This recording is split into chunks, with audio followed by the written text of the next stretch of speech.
তোমাক মোৰ সুধিবলৈ বহুত প্ৰশ্ন আছে।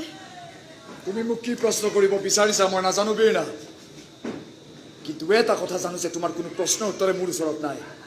তোমাক যিখিনি জনাব লগা আছিল ইতিমধ্যে মই তোমাক জনাইছোৱে। তুমি নিজকে বহুত মহান প্ৰেমিক বুলি ভাবা নহয়? প্ৰেমৰ নামত সকলো ত্যাগ কৰিব পৰা প্ৰেমিক নহয় বীণা, মইতো মাত্ৰ ঠিকেই কৈছো। মই নিজকে এজন মহান প্ৰেমিক সজাবৰ বাবে তুমি মোৰ বাবে ইমান ডাঙৰ বলিদান দিছা। মোৰ প্ৰতি থকা প্ৰেমৰ বাবে তুমি জেলত এজন হত্যাকাৰীৰ জীৱন কটাইছা। তুমি ভুল বুজিছা বীণা, ভুল বুজিছা তুমি। কোনো প্ৰেমিকেই মহান নাথাকে, কিন্তু সঁচা ভাল পোৱা এজন সাধাৰণ মানুহকো মহান কৰি তোলে। মোৰ কোনো ইচ্ছা নাছিল তোমাৰ মহান প্ৰেমিক হোৱাৰ।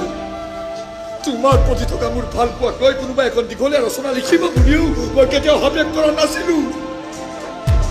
মই কেৱল তোমাক ভাল পাইছিলো, তোমাৰ লগত একেলগে জীৱন কটোৱাৰ সপোন দেখিছিলো। মই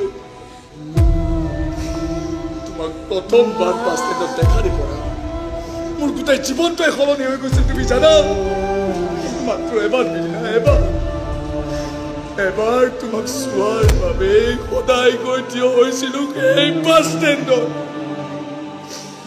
জানিছিলো তুমি কোনোদিনে মোলৈ চোৱাই নাছিল, কাৰণ তোমাৰ বাবে মোৰ কোনো অস্তিত্বই নাছিল।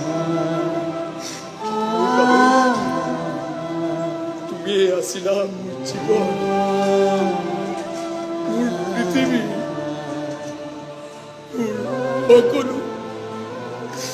মোৰ মনৰ চহৰৰ প্ৰত্যেকখন দেৱালত কি লিখা আছে তুমি জানা?